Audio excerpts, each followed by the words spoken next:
নমস্কার বন্ধুরা, বন্দনা রান্নাঘরে আপনাদেরকে স্বাগত জানাই। আজ আমি আপনাদের সাথে মটরশুঁটি আর চাল দিয়ে একদম নতুন ধরনের নতুন স্বাদের একটা স্ন্যাক্স রেসিপি শেয়ার করছি। খুব কম সময়ের মধ্যে ঝটপট এটা আপনারা তৈরি করে ফেলতে পারবেন। বিকেলবেলা এটা চা বা কফির সাথে আপনারা পরিবেশন করতে পারেন, খেতে দারুণ লাগে। আর এই রেসিপিটা একদম নতুন ধরনের ইউনিক রেসিপি। আপনারা যাকেই মটরশুঁটি আর চাল দিয়ে তৈরি এই রেসিপিটা বানিয়ে খাওয়াবেন, প্রত্যেকেই এটা খেয়ে আপনার খুবই প্রশংসা করবে। আর এটা জেনে অবাক হয়ে যাবে যে এটা মটরশুঁটি আর চাল দিয়ে তৈরি করা হয়েছে, কারণ এটা এতটাই অসাধারণ স্বাদের খেতে হয় আর এতটা মুচমুচে তৈরি হয়। তাই বন্ধুরা, আর দেরি না করে আজকে রেসিপিটা শুরু করা যাক। আর আপনারা যদি আমার চ্যানেলে নতুন এসে থাকেন তাহলে চ্যানেলটা সাবস্ক্রাইব করার জন্য অনুরোধ রইল। এই রেসিপিটা তৈরি করার জন্য আমি এখানে 1 কাপ চাল নিয়েছি। বাড়িতে ভাত খাওয়ার জন্য আমরা যে চাল ব্যবহার করি সেই চালই আমি এখানে নিয়েছি। আর বন্ধুরা, বাড়িতে থাকা যে কোনো কাপ বা বাটির মাপ করে চালটা আপনারা নিয়ে নেবেন। তো এই চালটাকে আমি একটা পাত্রের মধ্যে ঢেলে নিলাম। এবার আমি চালের মধ্যে দিয়ে দিচ্ছি জল। এবার চালটাকে আমি জলে ভিজিয়ে রেখে দেব 30 মিনিটের জন্য। 30 মিনিটের মধ্যেই চালটা অনেকটাই ফুলে উঠবে আর অনেকটাই নরম হয়ে যাবে। তো চালটাকে এখন আমি 30 মিনিট ভিজিয়ে রেখে দিচ্ছি।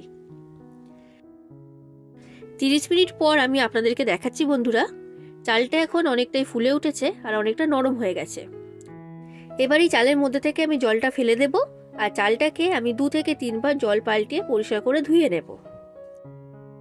তো দেখুন বন্ধুরা, আমি 2 থেকে 3 বার জল পাল্টিয়ে চালটাকে খুব ভালো করে পরিষ্কার করে ধুয়ে নিয়েছি। এবার আমি এখানে একটা মিক্সি জার নিয়েছি। এবার এই মিক্সি জারের মধ্যে আমি এই চালটাকে ঢেলে দিলাম। তো সব চালটাই আমি মিক্সি জারের মধ্যে নিয়ে নিয়েছি। এবার আমি এর মধ্যে দিয়ে দিচ্ছি অল্প পরিমাণে জল। এবার জল দিয়ে চালের একটা ব্যাটার তৈরি করে নিতে হবে। আর বন্ধুরা, চালের যে এখানে ব্যাটারটা তৈরি করতে হবে একদম মিহি করে তৈরি করবেন। আর ব্যাটারটা কিন্তু খুব বেশি পাতলা হবে না, একটু ঘন করেই তৈরি করতে হবে। তো দেখুন বন্ধুরা, চালের ব্যাটারটা আমার তৈরি করা হয়ে গেছে। আর কেমন ব্যাটার তৈরি করছি সেটাও আমি আপনাদেরকে দেখিয়ে দিচ্ছি। তো এইরকম ঘন করেই একটা ব্যাটার তৈরি করতে হবে।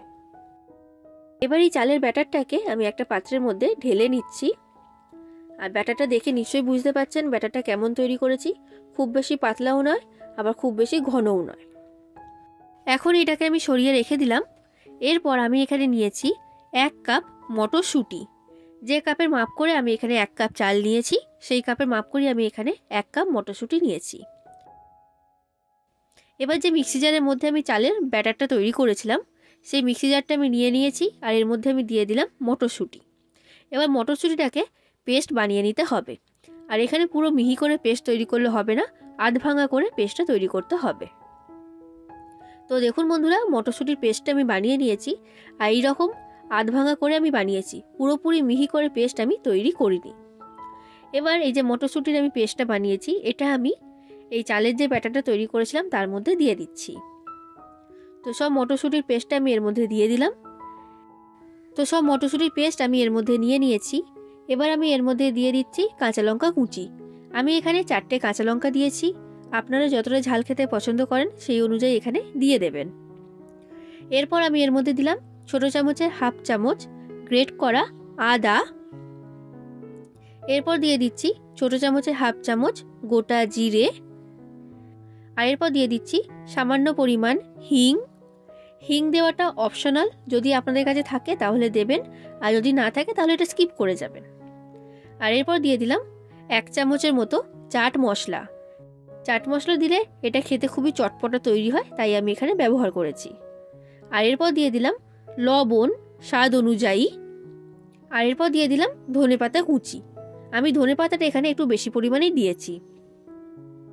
এবার এই সব কিছুকে আমি চালের ব্যাটারের সাথে খুব ভালো করে মিশিয়ে নিচ্ছি।